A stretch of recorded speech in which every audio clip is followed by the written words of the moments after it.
বিশ্বনবীর কলিজার টুকরা চাচাতো ভাই আলীর সাথে বিয়ে হলো। আলী যখন প্রস্তাব দিল ফাতেমার কাছে, যে বলে, ও ফাতেমা রাজি আছো কিনা? চুপচাপ, কথা কয় না। বিশ্বনবী বুঝলেন রাজি, দুইজনকে বিয়ে পড়িয়ে দিলেন।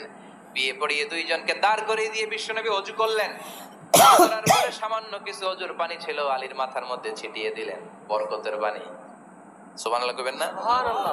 ওযু করে সাইয়েদনা আলীর মাথার মধ্যে ছিটিয়ে দিলেন আর দোয়া করে দিলেন, বারাকাল্লাহু লাকুমা ওয়া বারাকা আলাইকুমা ওয়া জামাআ বাইনাকুমা ফি খাইর। আল্লাহ তোমাদের দুইজনকে বরকত দিয়ে দাম্পত্য জীবন শুরু করার তৌফিক দান করুন। আবার দোয়া করলেন, আল্লাহুম্মা বারিক লাহুমা ফি বিনাইহিমা, ওদের সম্পর্কে বরকত দেন। ওয়া নাসালিহিমা শিবলিহিমা, ওদের গর্ভে যে সন্তান আসবে এগুলোর শ্রেষ্ঠ সন্তান বানান। 1 বছরের ব্যবধানে ঘরটাকে আলোকিত করে প্রথম সন্তানের জন্ম হাসান। সুবহানাল্লাহ। হাসান রে বিশ্বনবী এত আদর করেছেন, বিশ্বনবীর কাছ থেকে এত আদর কেউ কোনোদিন পায় নাই। হাসান রে বিশ্বনবী ডাকতেন লুকা। বুখারীর বর্ণনা। শব্দটা কি? লুকা মানে পিচ্ছি। ছোট বাচ্চাদেরকে আপনারা কি কন? আরে পিচ্ছি তো আমি কইছি, আপনারা কি কন? বাচ্চা বলেন, বাবু বলেন, আর কিছু কি বলেন? আর আর কিছু নাই। তাহলে এই যে বাবু পিচ্ছি, হ্যাঁ, এই বাবু পিচ্ছি আরবি হচ্ছে লুকা। বিশ্বনবী ফাতেমার ঘরে এসে বলতেন, আইনাল লুকা, পিচ্ছিটা কই রে? আমার হাসান কই, আমার নানা ভাই কই? আর বিশ্বনবীর আওয়াজ শুনলে হাসান এসে বিশ্বনবীর কাঁধে। আল্লাহু আকবার, আল্লাহু আকবার। বিশ্বনবী বলতেন, ফাতেমা আমার কলিজার টুকরা, যে ফাতেমারে কষ্ট দেয় সে আমারে কষ্ট দেয়, ফাতেমারে আনন্দ দেয় মানে আমি বিশ্বনবীরে আনন্দ দেয়। এই ফাতেমা সব সময় পর্দায় থাকতেন, দিনের বেলা বেরোতেন না, সারা দিনে টয়লেট করতেন একবার, সেটাও করতেন রাত্রে, যাতে দিনের বেলা কেউ তারে না দেখে। কি ব্যালেন্স লাইফ, কি ব্যালেন্স লাইফ! রাতে একবার টয়লেটে যাও মানে কি সারাদিন খাওয়া দাওয়া এরকম ব্যালেন্স করে করতেন। কেউ দেখতে পারে নাই ওনারে, কেমন ছিল কেউই জানতো না। এমন ভাবে চলাফেরা করতো, কোনো পুরুষদের সামনে দিয়ে কখনো যেতেন না। এজন্য ইন্তেকালের আগে আলীকে বললেন, আলী, বিশ্বনবীর ওসিয়ত অনুযায়ী কিছুদিন পরে আমি আমার বাবার সাথে সাক্ষাৎ করব। ইন্তেকালের সময় বেশি লোক আমার জানাজাতে আসার দরকার নাই, নিজেরা দোয়া করে দিলে চলবে। আর আমার জানাজার খাটিয়ার উপর দিয়ে বিশাল একটা বোরকা দিয়ে দিও। এটার আরবিতে বলে নাউশ। কি বলে? এই প্রথম কোন নারী তার খাটিয়ার উপরে নাউশ ব্যবহার করেছে, জন্য এটাকে বলে সুন্নাতু ফাতিমা, ফাতেমার সুন্নাত। সাইয়েদাতুনা ফাতেমার আগে কেউ জানাজার খাটিয়াতে নাউশ ব্যবহার করে নাই। আল্লাহু আকবার, আল্লাহু আকবার। আলীকে বলে গেলেন, আলী, অল্প কয়েকজন পুরুষ নিয়ে জানাজা দিও, বেশি মানুষের কাছে আমারে নিও না। দুনিয়ার বুকে আমি লুকিয়ে লুকিয়ে চলতাম, মরার পরে লুকিয়ে লুকিয়ে আল্লাহর কাছে চলে যেতে চাই, পুরুষদের সামনে আমারে নিও না। হাসান বলে, নানাজি, আপনার মেয়ের নামের বিচার, ফাতেমার নামের বিচার। বিশ্বনবী বললেন, ও হাসান, আমার মেয়ে ফাতেমার আবার কি বিচার, কি অপরাধ আমার ফাতেমার? হাসান হোসেন চোখের পানি ছেড়ে দিয়ে ডেকে বলে, নানাজি, আপনার মেয়ে আমাদেরকে খাবার দেয় না কেন? খাবার দেয় না কেন? বিচার দিলাম, গতকাল সারাদিন বলেছে রাত্রিবেলা খাবার দিবে, রাতে খাবার দেয় নাই। আমাদেরকে বলেছে তোমরা ঘুমিয়ে যাও, আমি রান্না করি, সকালে দিব, ঘুমায় গেলাম। সকালবেলায় খাবার চাইলাম আপনার মেয়ে ফাতেমা, তখন আমাদেরকে খাবার দেয় না। দাদা, আমরা ছোট্ট দুইটা মানুষ ক্ষুধার জ্বালায় বেহুশ হয়ে যাই, আর সহ্য করতে পারি না, আপনার মেয়ে খাবার দেয় না।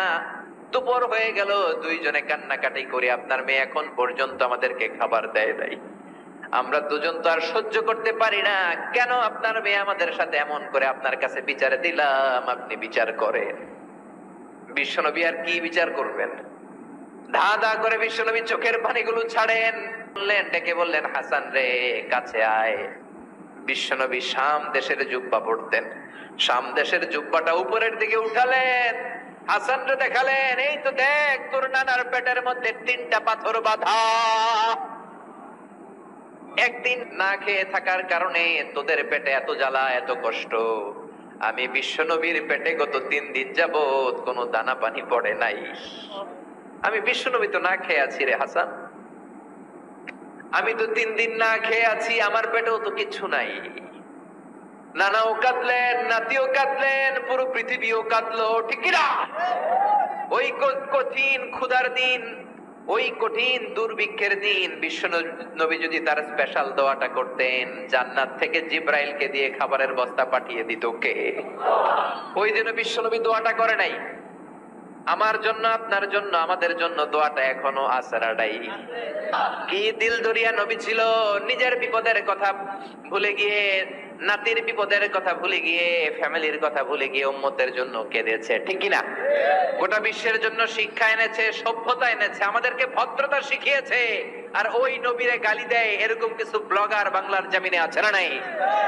তারা মানুষ নাকি শয়তান? এগুলো পিতৃ পরিচয়হীন জারদ সন্তান, জোরে বলেন ঠিক কিনা? দুই জায়গায় কেউ যদি আমাদেরকে ইনসাল্ট করে আমরা সহ্য করতে পারি না। এক হচ্ছে কোরআন, কোরআনকে নিয়ে গালি দিলে আমাদের কলিজায় আগুন আছে না নাই? বিশ্ব নবীরে গালি দিলে কলিজায় আগুন ধরে যায়। যদি না ধরে যায় তুমি মুমিন নাও, তুমি মুনাফিক। চিল্লা এখন ঠিক কিনা? আসল মানুষের বড় অভাব, অন্যের দুঃখে কাঁদবে, অন্যের জ্বালা নিজের অন্তরেও জ্বালার সৃষ্টি করবে, সেই মানুষ আর নাই, ঠিক কিনা? বিশ্ব নবীর আগের গুনাহ নাই, পরের গুনাহ নাই, তারপরেও মুনাজাতে হাউমাউ করে কাঁদতেন। তিনি দোয়ায় বলতেন, আল্লাহ ইন্নী আব্দু কবনু আব্দি কবনু আমাতিক নাসিয়াতি বিয়াদিক। ও আল্লাহ, আমি আপনার গোলাম, গোলামের ঘরের গোলাম, বান্দির ঘরের গোলাম। আল্লাহ আমি আপনার গোলাম, গোলামের ঘরের গোলাম, মানে আমার বাপ আব্দুল্লাহ আপনার গোলাম, আমরা গোলাম বংশের। সুবহানাল্লাহ। গোটা বিশ্বের শ্রেষ্ঠ মানুষটা নিজের গোলাম বলতে দ্বিধাবোধ করতো না, বলতো আমি আপনার গোলাম, গোলামের ঘরের গোলাম, বান্দির ঘরের গোলাম, নাসিয়াতি বিয়াদিক। আমার মাথার চুলের ছুটি আপনার হাতের মুঠোয়, আমার চুলের ছুটি আপনার হাতের মুঠোয়, গোলামের মতো যেখানেই টানবেন আমি ওখানেই যাব। আল্লাহু আকবার। এই ছিল বিশ্বনবীর বিনয়। নিজেকে গোলাম বলতে স্বাচ্ছন্দ্য বোধ করতেন, কোনদিন জীবনে অহংকার করেন নাই। কোনদিন বিশ্বনবী কারোর সাথে মুসাফা করতে যে নিজে আগে হাত টানেন নাই, যতক্ষণ না ওই লোকটা তার হাত টেনে নিয়েছে। সুবহানাল্লাহ। আর বিশ্বনবীর হাত ছিল আলিয়ানু মিনাত দিবাজ, রেশমের কাপড়ের চেয়েও নরম। সিল্ক চিনেন? সিল্ক, সিল্কের কাপড়ের চেয়ে বিশ্বনবীর হাত ছিল নরম।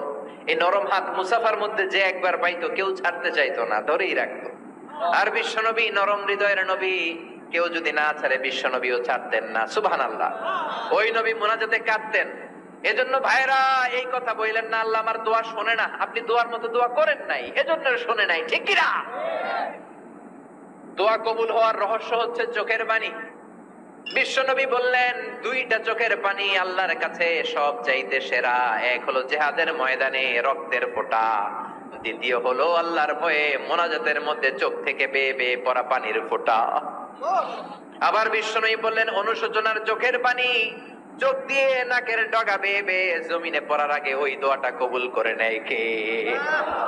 এজন্য চাওয়ার সময় নিজেরা ছোট করেন, বলবেন আল্লাহ আমি আপনার গোলাম, গোলামের ঘরের গোলাম, বান্দির ঘরের গোলাম, আমার চাইতে ক্ষুদ্র ছোট কেউ নাই, এমন কোন গুনাহ নাই আমি করি নাই, তুমি ছাড়া আমারে পার করার কেউ নাই, ঠিক কিনা? এরকম দোয়ার মধ্যে নিজেরে ছোট করে দেন, আপনার দোয়া কবুল করবে কে? এজন্য সব সময় চাইবে একজনের কাছে, তিনি কে?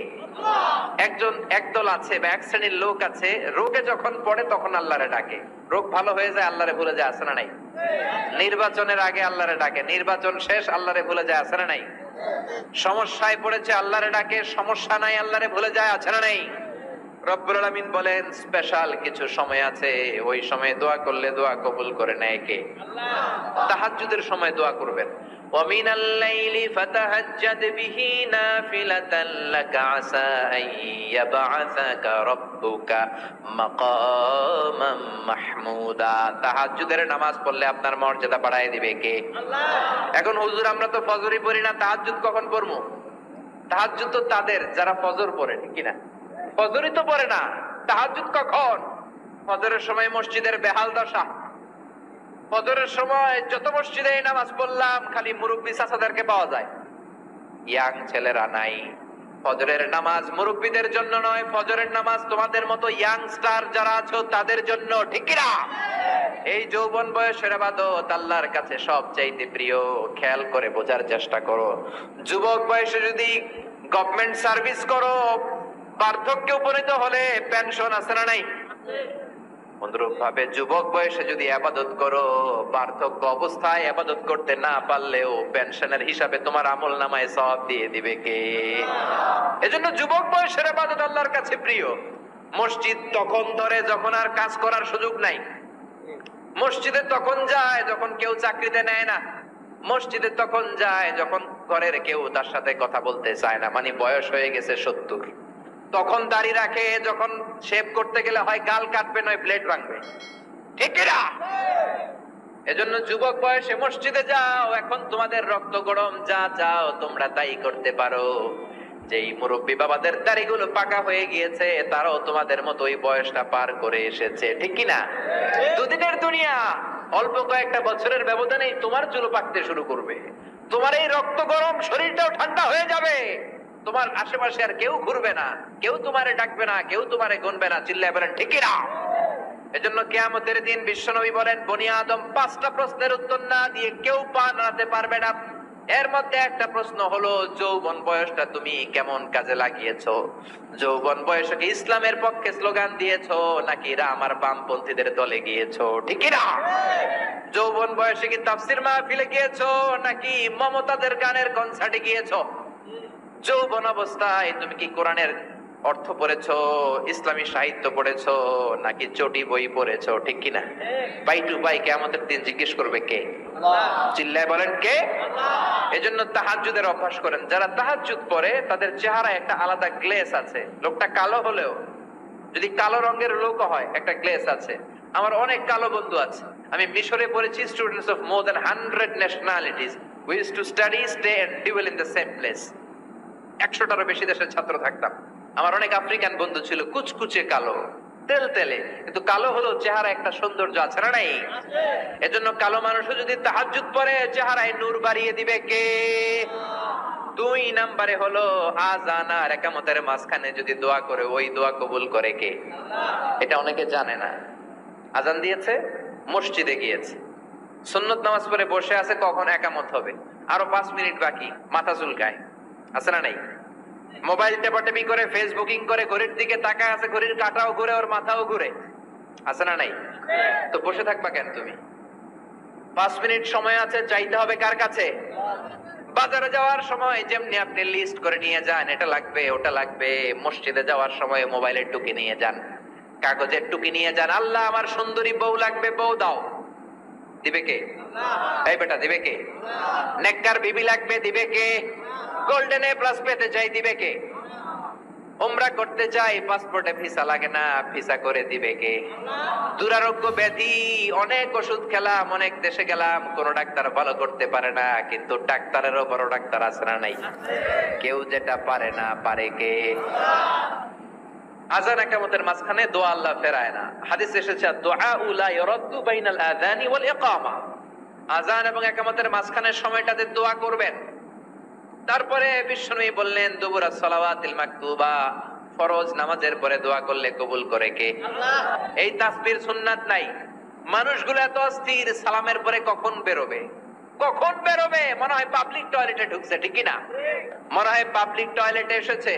মসজিদে ঢুকেছো, আল্লাহুম্মা বলে তুমি ঢুকে গেলা আল্লাহর নাম নিয়ে, যখন মসজিদে ঢুকে গেলা তোমার মাথার উপরে রহমত ঢালছে কে?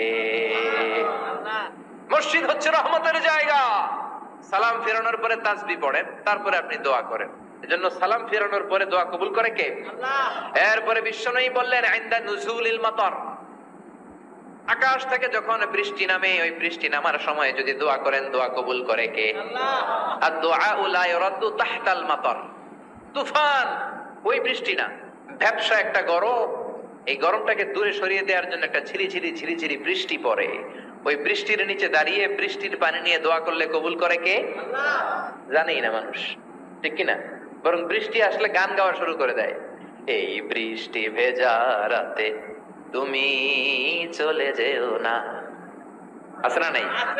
তো চলে যাবো না, কি করবো, থেকে যাবো তোমার সাথে? এগুলো করা যাবে না। বৃষ্টি রহমতের বৃষ্টি, তুমি বৃষ্টি হাতে নিয়ে দোয়া করো। সুন্দরী বউ লাগবে, দিতে পারে একজন, তিনি কে? আল্লাহ। এজন্য চাইতে হবে একজনের কাছে, তিনি কে? কদরের রাতে দোয়া করলে আল্লাহ কবুল করে, খতমে কোরআনের পরে দোয়া করলে আল্লাহ কবুল করে, হজের মানাসিকুল হজের মধ্যে যে দোয়া করলে কবুল করে, মুসাফির দোয়া করলে কবুল করে, রোজাদার ব্যক্তি দোয়া করলে আল্লাহ কবুল করে, মাজলুম ব্যক্তি দোয়া করলেও আল্লাহ কবুল করে। এজন্য বিশ্বনবী বলেছেন ইত্তাকু দাওয়াতাল মাজলুম, মাজলুমের বদদুয়ারে ভয় করো। ফা ইন্না লাইসা বাইনাহু ওয়া বাইনাল্লাহি হিজাব, তার আর তার আল্লাহর মাঝে কোনো পর্দা থাকে না। মাজলুম দোয়া করলেই কবুল, সুবহানাল্লাহ। এরপরে স্পেশাল দোয়া হলো মা বাবার দোয়া। এই দোয়া কোনোদিন ফিরে না, সুবহানাল্লাহ পড়েন। রাজি আছেন মা বাবার কাছে দোয়া চাইতে? রাজি আছেন তো? কোন ঘর আছে যে ঝগড়া হয় না? এরকম কোন ঘর পৃথিবীতে নাই। ঝগড়া হবে, মা বাবার সাথে মিস আন্ডারস্ট্যান্ডিং হবে, হয়ে যেতে পারে দু চার কথা, কিন্তু ক্ষমা চাইতে হবে, ঠিক কিনা? মা বাবার শুধু দোয়াটাই কবুল নয়, মা বাবার দোয়াও কবুল, বদ দোয়াও কবুল। কি আজীব তামাশা! এমন যদি হয়তো দোয়াটা কবুল হয় কিন্তু বদ দোয়াটা কবুল হয় না, তাহলে তো বাইসে যেতাম, ঠিক কিনা? কিন্তু দোয়াও কবুল, বদ দোয়া। আমাদের সবচাইতে বড় পীর হবে আমার বাবা, সবচাইতে বড় পীর হলো আমার মা, সবচাইতে বেশি আমরা যার কাছে দোয়া চাইতে যাব তিনি হলেন আমার বাবা, তিনি আমার মা। চিল্লায় বলেন ঠিক কিনা? বিশ্বনবী মক্কা থেকে মদিনায় হিজরতের আগে মদিনায় দুইটা গোত্র ছিল। এই গোত্রের মধ্যে 120 বছর ধরে মারামারি। কয় বছর? 120। কেউ এই মারামারিটা বন্ধ করতে পারে না। গোত্র দুইটার নাম হচ্ছে আউস আর খাজরাজ। আউস খাজরাজের মারামারি। বাবা মরে যাওয়ার সময় ছেলেরা ওসিয়ত কইরা যায়, নসিহত কইরা যায়, বাবারে আমারে কোপাইছে তুইও কোপাবি। ওই বলে আবার নাতিরে কয় আমারে মারছে তুইও মারবি। তো বংশ পরিক্রমায় মারামারি চলতেই থাকে, কেউ আর থামাইতে পারে না। বিশ্বনবী মক্কা থেকে মদিনায় হিজরত করতে এসে মদিনায় বাসাবাড়ি করে 7 দিনের মাথায় 120 বছরের মারামারি থামায় দিলেন।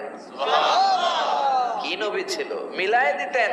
ফাসলিহু বাইনা আখাওয়াইকুম, ভাইয়ে ভাইয়ে মারামারি লাগলে মিলায়ে দাও। স্বামী স্ত্রীর ঝগড়া হলে মিলায়ে দিবেন। এজন্য মায়েরা, বোনেরা, বিশ্বনবী বলেছেন তাকফুরনাল আশিরা, মেয়েদের সবচেয়ে বড় একটা সমস্যা হচ্ছে স্বামীর নাশুকরি করে। স্বামী দিতে পারলে ভালো, দিতে না পারলে কয় তুমি আমার জীবনে কিচ্ছু দাও নাই। এরকম আছে না নাই? স্বামী আর স্ত্রী বানায় যেজন মিস্ত্রি সে বড় আজব কারিগর, ঠিক কিনা? এই জন্য এই সম্পর্কটা সাইয়েদনা আদম আর হাওয়া থেকে শুরু হয়েছে। কিয়ামত পর্যন্ত স্বামী আর স্ত্রীর এই সম্পর্কের মাধ্যমে গোটা বিশ্বটারে জারি রেখে দিয়েছে কে? তো এই জন্য নারীদের জন্য জান্নাতে যাওয়া সহজ, তারা যদি কিছু প্রসিডিউর মেনটেন করে। বিশ্বনবী বললেন কোন নারী যদি 4টা কাজ করে ওই নারীর জন্য 8টা জান্নাতের দরজা খুলে দিবে কে?